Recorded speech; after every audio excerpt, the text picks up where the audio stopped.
जीवन इस समाज के लिए कुर्बान किया, लेकिन कभी सोचा है कि हमने बाबा साहब को क्या दिया?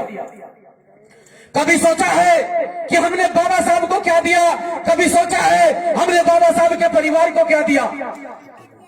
बाबा साहब से आज तक हमने लिया ही है और लेते आ रहे हैं। ये सच्चाई है कि आज अगर आप लोग सुरक्षित हैं इस देश के अंदर, अगर आप लोग सुरक्षित हैं, आपकी कोई सुरक्षा करता है तो मेरे बाबा साहब डॉक्टर भीमराव अंबेडकर साहब का लिखा संविधान आपकी सुरक्षा करता है, अन्यथा आपकी इस देश के अंदर कोई सुरक्षा नहीं करता।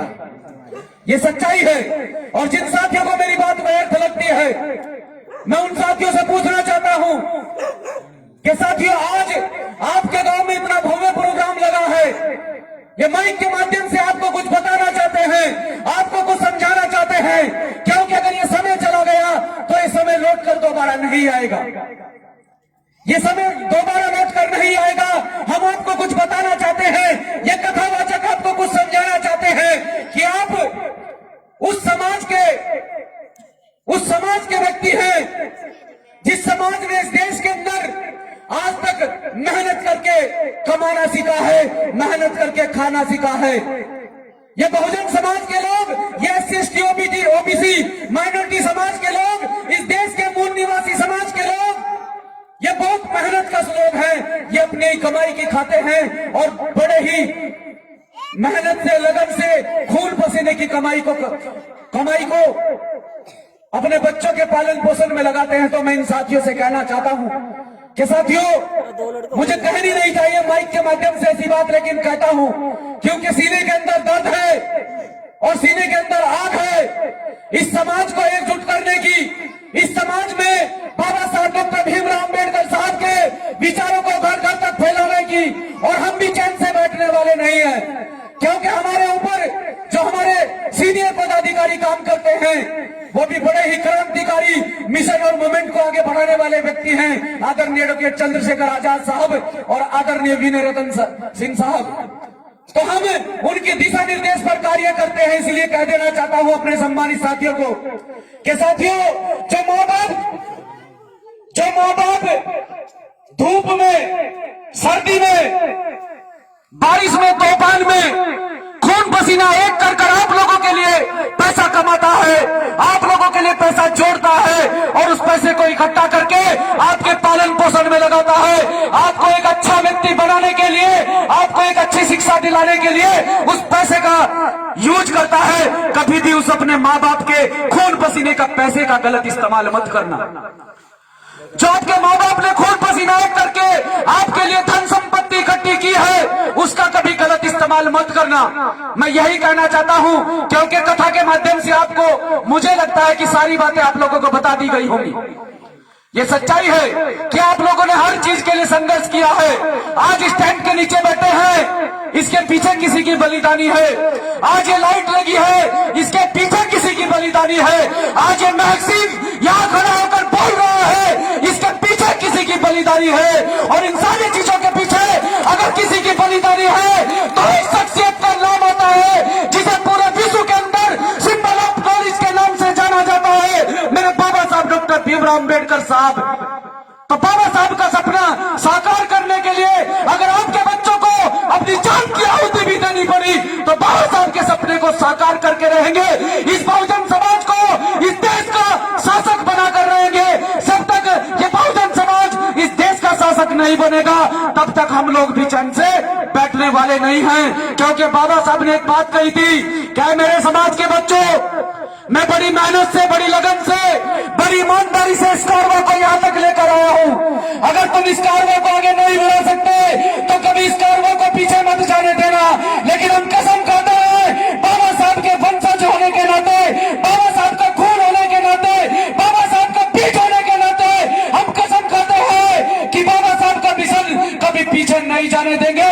इसके लिए चाहे हमें अपने प्राणों की आहुति क्यों न देनी पड़े, लेकिन इस मिशन को भटकाने के लिए, इस मिशन को भटकाने के लिए तरह तरह के लोग भ्रांति फैलाने के लिए आप लोगों के बीच में आते हैं और इस भोले भाले समाज को बहलाकर फुसलाकर चले जाते हैं। मैं कहना चाहता हूं अपनी माताओं बहनों से और कहना चाहता हूं अपने साथियों से कि साथियों, वर्ग की बातों को छोड़कर कौन आपके बारे में भगवानपुर चंदनपुर में क्या सोचता है, इसकी चिंता मत कीजिए। क्योंकि अगर व्यक्ति सही करता है तब भी ये समाज के लोग उसे टोकने का काम करते हैं, और व्यक्ति गलत करता है तब भी ये समाज के लोग उसे टोकने का काम करते हैं। लेकिन जब वो व्यक्ति गलत कर देता है तो उसे सही सलाह देने वाला कोई व्यक्ति नहीं मिलता है, और जब वो व्यक्ति किसी कार्य को सही करता है तो उसे गलत सलाह देने वाले 1000 लोग खड़े हो जाते हैं। तो आपको दुनिया की परवाह नहीं करनी है कि दुनिया आपके बारे में क्या सोचती है, क्योंकि ये समाज है, इस समाज में अच्छे लोग भी होंगे तो इसी समाज में बुरे लोग भी होंगे। अच्छे लोग आपको आगे बढ़ाने का काम करेंगे, लेकिन बुरे लोग आपकी टांग खींचकर पीछे हटाने का काम करेंगे। तो आपको बुरे लोगों पर ध्यान नहीं देना है, अच्छे लोगों की बातों को सुनकर आगे बढ़ते चला जाना है, और इस समाज को एक अच्छी दिशा देकर इस समाज को आगे बढ़ाना है। मैं यही कहना चाहता हूं कि जो समाज शासक होता है, जो समाज सिस्टम में बैठता है, जो समाज के लोग, आपका नेतृत्व करने वाले लोग जो सरकारों में बैठते हैं, उस समाज पर कभी शोषण नहीं होता है। कभी देखा है राजा पर शोषण होता हुआ? कभी देखा है? अगर कोई कहीं का राजा है, उस राजा पर अत्याचार होते हुए देखा है? उस राजा की परिवार की महिलाओं पर कभी अत्याचार शोषण होते हुए देखा है? लेकिन आज आप देख लीजिए, आप आंकड़े उठा कर देख लीजिए, चाहे उत्तर प्रदेश हो, चाहे महाराष्ट्र हो, चाहे बिहार हो, पंजाब हो, हरियाणा हो, राजस्थान हो, यहाँ तक कि उत्तराखंड भी हो, आप आंकड़े उठाकर देख लीजिए, सबसे ज्यादा अगर शोषण अत्याचार की घटनाएं होंगी इसी मूल निवासी बहुजन समाज की बहन बेटियों के साथ में सबसे ज्यादा शोषण अत्याचार की घटनाएं सामने आती हैं। लेकिन हम लोग क्या करते हैं? हम संगठन के माध्यम से उस बहन की, उस बेटी की आवाज को बुलंद करने का काम करते हैं, लेकिन इसी समाज में बैठे चंद गद्दार लोग हमें गलत साबित करने की कोशिश करते हैं। हम गलत नहीं है, हम अपनी बहनों की सुरक्षा के लिए, अपनी बहनों के, माताओं के मान सम्मान स्वाभिमान के लिए आखिरी दम तक लड़ते रहेंगे। लेकिन इसी समाज में बैठे कुछ तुच्छ मानसिकता के लोग ऐसे लोगों को गलत साबित करने का काम करते हैं, जो लगातार समाज पर हो रहे शोषण अत्याचार, के खिलाफ लड़ते हैं। जितनी मेरी माताएं बहनें यहाँ बैठी हैं, अगर किसी के साथ में कुछ भी, अगर कोई छोटी या बड़ी बात होती है, कुछ भी गलत होता है, तो सच बताना, दिल से बताना। आप लोगों को उम्मीद है कि नहीं है भीम आर्मी के साथियों पर हाथ खड़ा कर बताना कि हम अपने आप को भीम आर्मी के रहते सुरक्षित महसूस करते हैं। हम अपने आप को भीम आर्मी के रहते सुरक्षित महसूस करते हैं। यही सच्चाई है कि आज भीम आर्मी के साथी प्रत्येक प्रदेश में, प्रत्येक जिले में और जिले की प्रत्येक विधानसभा में एक अच्छी मजबूत पकड़ रखते हैं। आज माताओं बहनों पर शोषण अत्याचार की बातें कम हुई हैं, क्योंकि जहां भी कहीं ऐसी बात आती है तो हम सब लोग इकट्ठे होकर उस आवाज को बुलंद करते हैं, उस व्यक्ति को जेल भिजवाने का काम करते हैं, गलत के खिलाफ खड़े होते हैं। लेकिन मैं अपनी माताओं बहनों से एक बात पूछने के लिए आया हूं। मैं भगवानपुर चंदनपुर में पहले भी आया हूं, मुझे नहीं पता यहाँ के लोग मेरे बारे में क्या सोचते हैं। मेरा काम बाबा साहब के मिशन को आगे बढ़ाना है, बाबा साहब के कार्यों को आगे बढ़ाना है, बाबा साहब की विचारधारा को घर घर तक लेकर जाना है। मैं एक प्रचारक हूँ, एक भीम आर्मी भारत एकता मिशन आजाद समाज पार्टी का एक छोटा सा सिपाही हूँ, एक छोटा सा प्रचारक हूँ। मैं आप लोगों से पूछना चाहता हूँ, जो लोग आपके लिए अपनी जान देने के लिए तैयार है, मेरी माताएं बहनें इस बात का जवाब देना, जो लोग आपके लिए अपनी जान देने के लिए तैयार है, जो लोग आपका सुरक्षा कवच बनकर हर समय आपके साथ खड़े रहते हैं, क्या आप उन लोगों का साथ दोगे कि नहीं दोगे? क्या आप उन लोगों का साथ दोगे कि नहीं दोगे? कि आज तक जिस प्रकार से इन नेताओं ने हमारे लोगों का शोषण किया, अत्याचार हमारे लोगों पर किए, फिर भी हमारे लोग आंख मूंद कर इन नेताओं पर भरोसा कर लेते हैं। ऐसा नहीं करना है। आज के बाद ये संकल्प लीजिए कि ऐसे लोगों को, ऐसे अपने बच्चों को आगे बढ़ाने का काम करना है, जो बच्चे आपके लिए न रात देखते हैं न दिन देखते हैं। जिस टाइम भी आप इन बच्चों को याद करते हो, उस टाइम ये बच्चे अपने घर से खड़े होकर आप लोगों की सुरक्षा के लिए सड़कों पर आ जाते हैं। सिर्फ इतना कहना चाहता हूं कि जब भी कोई ऐसी बात आती है तो हम लोग सड़कों पर आते हैं, आंदोलन करते हैं, लाठियां खाते हैं, जेल जाते हैं। ऐसा कोई भीम आर्मी का कार्यकर्ता नहीं है जिस पर 10-10, 20-20 मुकदमे नहीं है। तो क्या हम लोग यहीं तक सीमित रहे? जब बात आती है नेतृत्व करने की, जब बात आती है आपकी जिम्मेदारी लेने की, तो तब आप लोग मुंह क्यों मोड़ लेते हैं? तब ऐसे नेताओं का दामन क्यों थाम लेते हैं जो सिर्फ और सिर्फ 5 साल में एक बार आप लोगों को मुंह दिखाने के लिए आते हैं और आपकी वोट का इस्तेमाल करके चले जाते हैं। मैं सिर्फ इतना पूछना चाहता हूं, जो लोग आपके लिए लाठियां खाते हैं, जो लोग आपके लिए सड़कों पर लड़ते हैं, मरते हैं, मैं तो ये उम्मीद करता हूं कि जैसा भी है आपको उनके साथ में कंधे से कंधा मिलाकर खड़ा होना चाहिए। आज नहीं तो कल कामयाबी जरूर मिलेगी और ये आपसे वादा है, ये मेरी माता बहनों से वादा है, ये आपसे वादा है कि आपके बच्चे या आपके बेटे, आपके भाई कभी बीच मझधार में, कभी बीच राह में आपको धोखा देकर नहीं जाएंगे। और जितने भी मेरे नौजवान साथी यहाँ पर बैठे हैं, मैं कड़वा बोलता हूँ और मुंह पर बोलता हूँ, ये सच्चाई है। आपको भी बता दूं और आपको भी बता दूं कि शिक्षा, बाबा साहब डॉक्टर भीमराव अम्बेडकर साहब ने कहा है, शिक्षित बनो, संगठित रहो, संघर्ष करो। लेकिन हमारे लोग इससे कहीं ना कहीं पिछड़ते जा रहे हैं। आपके घर का बेटा शिक्षित हो या ना हो, मुझे कोई फर्क नहीं पड़ता है। आपके घर का बेटा शिक्षित हो ना हो, मुझे कोई फर्क नहीं पड़ता है। लेकिन आपके घर की बेटी शिक्षित होनी अति आवश्यक है, क्योंकि उसके शिक्षित होने से आपके 2 घरों का सुधार होगा, एक आपका, एक उसका, जो वहां जिस घर वो जाएगी।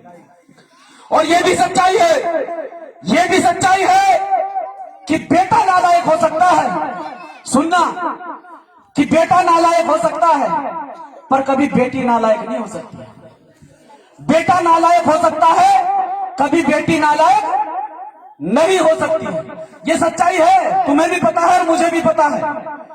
मैं तो मिशन में काम कर रहा हूं, मैं तो रात दिन भीम आर्मी भारत एकता मिशन के माध्यम से एक प्रचारक के रूप में काम कर रहा हूं। लेकिन ये सच्चाई है कि बेटा नालायक हो सकता है पर बेटी नालायक नहीं हो सकती, क्योंकि बेटा अपने माँ बाप से मुंह मोड़ सकता है, लेकिन बेटी कभी अपने माँ बाप से दूर नहीं हो सकती। शादी होने के बाद भी अगर कोई ऐसी बात हो जाती है तो बेटी सबसे पहले अपने माँ बाप को गले लगाने का काम करती है।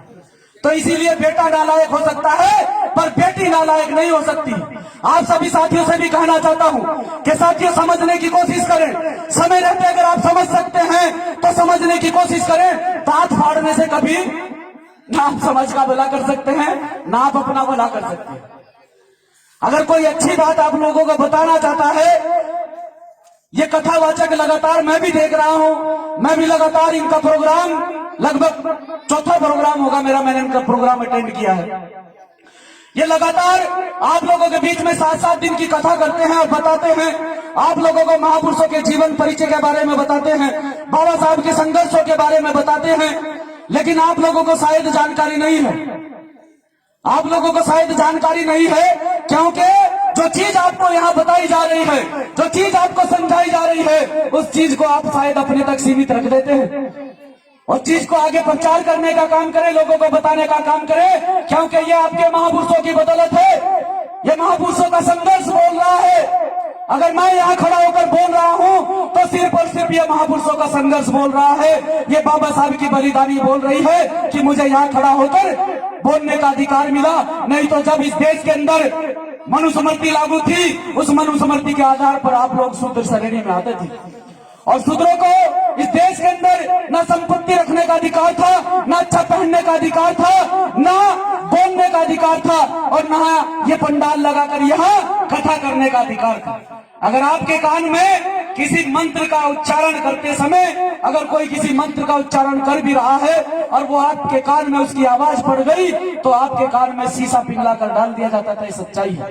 इतिहास को जानने की कोशिश करो, इतिहास को पढ़ने की कोशिश करो, तब जाकर आपको पता चल पाएगा कि हम लोगों ने कितना संघर्ष करने के बाद, हमारे महापुरुषों ने कितनी बलिदानी देने के बाद हम लोगों को अर्श से फर्श तक लेकर आए, यानी कि निचले पायदान से हम लोगों को ऊपर के पायदान तक लेकर आए। लेकिन हमने कभी महापुरुषों के संघर्ष को ना तो जाना है, ना कभी महापुरुषों के संघर्ष को समझा है, ना पढ़ने की कोशिश की है।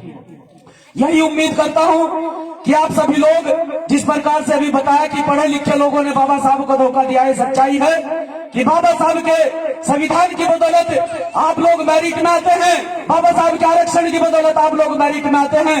लेकिन जब बात आती है बाबा साहब के मिशन की बात आती है, इस बाबा साहब के समाज की, तो ये लोग मुंह मोड़ लेते हैं। यही सच्चाई है कि वो नौकरी लगी बाबा साहब के आरक्षण की बदौलत, नौकरी लगी बाबा साहब के संविधान की बदौलत, और जब बात आई बाबा साहब के मिशन की, बात आई बाबा साहब के समाज की, तो मत्था इनका वहां टिकता है साहब ऊपर जाकर। ये सच्चाई है, यही सच्चाई है। नौकरी पाने के लिए व्यक्ति रात दिन मेहनत करता है, 18 घंटे पढ़ता है, तब जाकर कहीं मेरिट में नंबर आता है, क्योंकि आरक्षण को तो पूरी तरह से बीजेपी गवर्नमेंट ने पूरी तरह से खत्म कर दिया। जब सरकारी सेक्टर को, गवर्नमेंट सेक्टर को प्राइवेट कर देंगे तो आरक्षण कहां से मिलेगा? तो आरक्षण को तो पूरी तरह से खत्म कर दिया गया है। 18 घंटे पढ़ने के बाद आपके माँ बाप ने आपके पीछे जो मेहनत की है, जो पैसा कमाकर आपकी पढ़ाई में लगाया है, पहले तो आपके अपने माँ बाप के पैर पड़ने चाहिए थे, आपको अपने माँ बाप के पैर पूजने चाहिए थे। लेकिन भैया आपको पता नहीं पत्थरों की मूर्तियों में क्या मिलता है। मैं किसी भी देवी देवता पर टिप्पणी करने के लिए नहीं आया हूँ। जो मानता है वो मानता रहे, मुझे कोई फर्क नहीं पड़ता है। लेकिन सोच कर देखो, इस देश के अंदर तो छोड़ दीजिए, इस पूरी कायनात में, इस पूरी दुनिया में अगर भगवान का कोई जीता जागता प्रमाण है तो वो आपके घर में बैठे आपके माँ बाप हैं। मैं माँ बाप से ऊपर किसी देवी को, किसी देवता को, किसी भगवान को नहीं मानता हूँ, ना मानूंगा, क्योंकि मुझे इस दुनिया में लाने वाले मेरे माँ बाप हैं, और इस दुनिया में आने के बाद मुझे अधिकार दिलाने वाले बाबा साहब डॉक्टर भीमराव अम्बेडकर साहब हैं। तो मैं इन लोगों को मानता हूँ, मैं अन्यथा किसी पत्थर की मूर्ति में विश्वास नहीं रखता हूँ।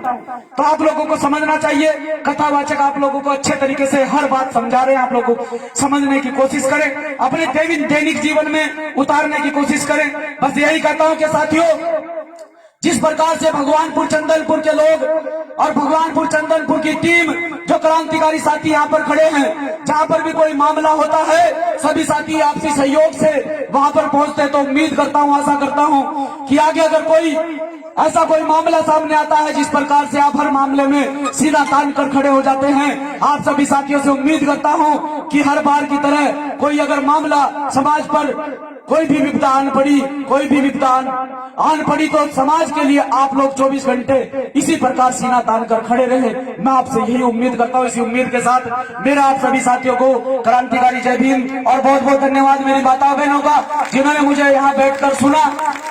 और बस ये है कि जो कथावाचक जी आपको कहें उसे अपने दैनिक जीवन में उतारने की